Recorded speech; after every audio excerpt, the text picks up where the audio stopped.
সংগঠনে কর্মী সম্মেলন করছে আমাদের সাথে তো পরিচিতি, তাই না? এই কর্মী সম্মেলনে বলি আর পরিচিতি সবাই বলি আর মন্ত্রী বলি। আজকের এই সভার সম্মানিত সভাপতি ডক্টর আইনুল হক, এখানে উপস্থিত রয়েছেন আমাদের শ্রদ্ধা নেতা জনাব তাজহিরুল ইসলাম এবং বিএনপির সম্মানিত নেতৃবৃন্দ, পৌর বিএনপির নেতৃবৃন্দ, আমাদের বিভিন্ন এলাকা থেকে, থানা এবং থানার বাইরে যারা এসেছেন, আমাদের সম্মানিত পল্লী চিকিৎসক ভাইরা, আসসালামু আলাইকুম এবং আদাব। আজকে আমি বাংলাদেশ জাতীয়তাবাদী দল হরিপুর উপজেলা শাখার পক্ষ থেকে আপনাদেরকে আন্তরিকভাবে অভিনন্দন জানাই। যেরকম নতুন কমিটি দিয়েছে সেটি আবার জেলা কমিটি। আমি তো মনে করেছিলাম উপজেলা কমিটি, তো পরে বিস্তারিত জানলাম এটা জেলা কমিটি। তো জেলা কমিটি তো জেলায় থাকার কথা, তাই না? তো জেলা কমিটিতে নিয়ে আসে আমাদের উপজেলা এবং চিলমারী উপজেলার যে দুইজনকে সভাপতি সেক্রেটারি হিসেবে দায়িত্ব দিয়েছেন, এজন্য কুড়িগ্রাম জেলার নেতৃবৃন্দকে ধন্যবাদ জানাই। এবং এটার মেসেজ কি জানেন? এটার মেসেজ হলো আগামী দিনে এমপি উরিপুরে হবে, আল্লাহর রহমতে আগামী দিনে মন্ত্রী হবে। এই জন্য সবকিছু কিন্তু উরিপুরের থেকে দাবিত হচ্ছে। এটাই হলো সিম্পটম, তাই না? তো আমরা এই যে যারা এখানে আছি, আমি আপনাদেরকে একটা কথা বলতে চাই, আমরা প্রত্যেকেই আমাদের জন্মের জন্য আমাদের বাবা মায়ের কাছে কৃতজ্ঞ কিনা? আমার বাবা আমার মা ছাড়া তো আমি দুনিয়াতে আসতাম না, আল্লাহ আমাকে পাঠাইতো, কিন্তু একজন বাবা একজন মা তো, তাই না? এটার জন্য আমরা কৃতজ্ঞ, আমরা সেই জন্য বাবা মায়ের জন্য সবসময় দোয়া করি, বাবা মার প্রতি যত্ন রাখি। তো আজকে আমি বাংলাদেশের চিকিৎসা শাস্ত্রে যে মানুষটির অবদানের কথা ভুলবার মতো না, যে বাংলাদেশে এই পল্লী চিকিৎসক তৈরি করতে হবে, এটার টোটাল মেকানিজম শহীদ প্রেসিডেন্ট জিয়াউর রহমান। উনি কিন্তু আপনাদের জনক, অবশ্যই এটা আপনারা স্বীকার করেন আর নাই করেন, আমরা যে দল মতেরই ছিলেন না কেন বা হন না কেন, আমি আপনাদেরকে বলতে চাই, আজকে যদি আওয়ামী লীগের কোন পল্লী চিকিৎসক থেকে থাকে, আমি তাকেও বলতে চাই এটার জনক বাংলাদেশে হলো শহীদ প্রেসিডেন্ট জিয়াউর রহমান। আজকে এটুকু প্রশিক্ষণ দিয়েছে জন্য আমাদের এই জন্য কি হয়েছে আপনারা জানেন? আমাদের উলিপুরে প্রায় আমরা 5 লক্ষ মানুষ বাস করি। আমাদের এখানে ডক্টর হলো 3 জন, একজন অ্যাডমিনিস্ট্রেটিভ দায়িত্ব পালন করে আর 2 জন কোন রকমের চিকিৎসা দেয়। 5 লক্ষ লোক বাস করি, এটা কি সম্ভব বলেন?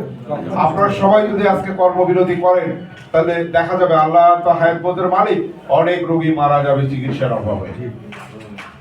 এই হসপিটালে এই অবস্থা আপনারা তো জানেন কিনা জানি না, আমরা কেন জনাব তাজহিরুল ইসলাম সাহেবের পক্ষে কথা বলতে চাই, একজন যোগ্য মানুষের কথা বলতে কেন চাই? এই উলিপুর হসপিটাল এটা 51 শয্যা বিশিষ্ট ছিল না, এটি ছিল 31 শয্যা বিশিষ্ট হসপিটাল। এবং ওই সময় বিএনপি ক্ষমতায় ডক্টর খন্দকার মোশাররফ সাহেব হলেন মন্ত্রী, স্বাস্থ্যমন্ত্রী। ভাই যখন জানলেন যে এখানে সারা বাংলাদেশে হসপিটাল হবে 30টা হসপিটাল 51 শয্যা বিশিষ্ট উন্নীত হবে, উনি তখন ডক্টর খন্দকার মোশাররফ সাহেবকে বললেন, বলে 31 নাম্বারটা হলো আমাদেরটা। এই 30টা টেন্ডার হওয়ার কথা ছিল, পরে 31টা টেন্ডার হয়ে গেল। 31 নাম্বার জনাব তাজহিরুল ইসলাম সাহেবের সৌজন্যে এইখানে 51 শয্যা বিশিষ্ট হসপিটাল তখন 31 থেকে 51 উন্নীত হয়েছে। আমরা ইতিমধ্যে অবগত করেছি যে এখানে 51 দিয়ে হবে না, এখানে জনসংখ্যা অনেক বেশি। এইখানে আমাদের লাগবে হলো 101 সদস্য বিশিষ্ট 101 শয্যা বিশিষ্ট হসপিটাল। এবং ওই সময়ে যখন হসপিটালটা দিলেন, তখন এখানে অ্যাম্বুলেন্সের অবস্থা খুবই খারাপ ছিল। এরপর একটা আমাদেরকে নতুন অ্যাম্বুলেন্স ওনার মাধ্যমে আমরা পেয়েছিলাম, আপনার পৌরসভার মেয়র। এই যে একটা মানুষ, সে কিন্তু এমপিও না মন্ত্রীও না, তার একটা রিলেশনের জন্য এই হসপিটালে একটা মানে এটাকে 31 থেকে 51 করা হয়েছে এবং এইখানে আপনার একটা নতুন অ্যাম্বুলেন্স দেওয়া হয়েছে। আর এই মানুষটাকে যদি আমরা এমপি বানাতে পারি, এই মানুষটাকে যদি আমরা মন্ত্রী বানাতে পারি, তাহলে কি হবে? উন্নয়নের জন্য আমাদেরকে চিন্তা করতে হবে, উন্নয়নের ভাবনা ওনার থাকবে। আমরা শুধু ওনার জন্য ওনার সম্মানের কথা ভাববো, ওনার ভোটের কথা ভাববো, আর উলিপুরের উন্নয়নের বাকি দায়িত্ব ওনার। আমার বাবা, আমি সংসারে আমার দায়িত্ব পড়াশোনা করা, আমি পড়াশোনা করব। আমার বাবা কিভাবে খাওয়াবে না খাবে এটা আমার বাবার চিন্তা, ওই চিন্তা আমি কিন্তু করি না, ওই চিন্তা আমার না। আজকে আমরা এই এলাকার জনগণ, আমাদের চিন্তা হলো আমরা একটা যোগ্য মানুষকে ভোট দিয়ে এমপি বানাবো, এরপরে এখানকার উন্নয়ন কিভাবে হবে সেটি তার দায়িত্ব একজন অভিভাবক হিসেবে। আমি মনে করি যোগ্য, উচ্চ শিক্ষিত এবং একটা অ্যারিস্টোক্রেট ফ্যামিলির সন্তান হিসেবে আমি মনে করি তার বাবা এই এলাকায় দায়িত্ব পালন করেছেন, তার বড় ভাই দায়িত্ব পালন করেছেন এই এলাকার উন্নয়নের জন্য, এবং তিনিও সেই দিক থেকে আমি মনে করি অত্যন্ত যোগ্য মানুষ। আপনারা যারা এই পল্লী চিকিৎসক আছেন, আপনাদের অনেক সমস্যা আছে, আমরা জানি অনেক প্রতিকূলতার মধ্য দিয়ে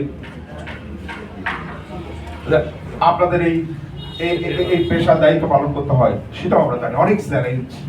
তারপরেও আপনারা আছেন, মানুষ হাতের কাছে আপনাদেরকে পেয়ে প্রাথমিক ট্রিটমেন্টটা পাচ্ছে। আর এই জন্যই আজকে তো ট্রিটমেন্টের দিক থেকে আমাদের এখানে রোগীর সংখ্যা কিন্তু কম না, তারপরেও আমরা কিছুটা হলেও একটা প্রশান্তি পাচ্ছি, তাহলে অবস্থা তো আরো ভয়াবহ হয়ে যেত। আর উনিও, আমি তো মনে করি উনিও আপনাদের লাইনের লোক, তো ওনার মিসেস বাংলাদেশের একজন বড় গার্ডিয়ান, তারপর হলো উনি নিজেও এই বিভাগের ভিতরে ওনার 10টি হসপিটাল আছে, আই হসপিটাল, একটি ম্যাটারনিটি আছে। এটা তো ওনার চিন্তা নাই, ম্যাটারনিটি আজকে থেকে 60-65 বছর আগে ওনার বাবা এটা প্রতিষ্ঠিত করেছেন এই উলিপুরের মানুষের জন্য। ওনার যে 10টা হসপিটাল আছে এই রংপুর বিভাগে, এখানে হাজার হাজার, আমি বলে লক্ষ লক্ষ রোগী এখানে বিনা পয়সায় চিকিৎসা পায়।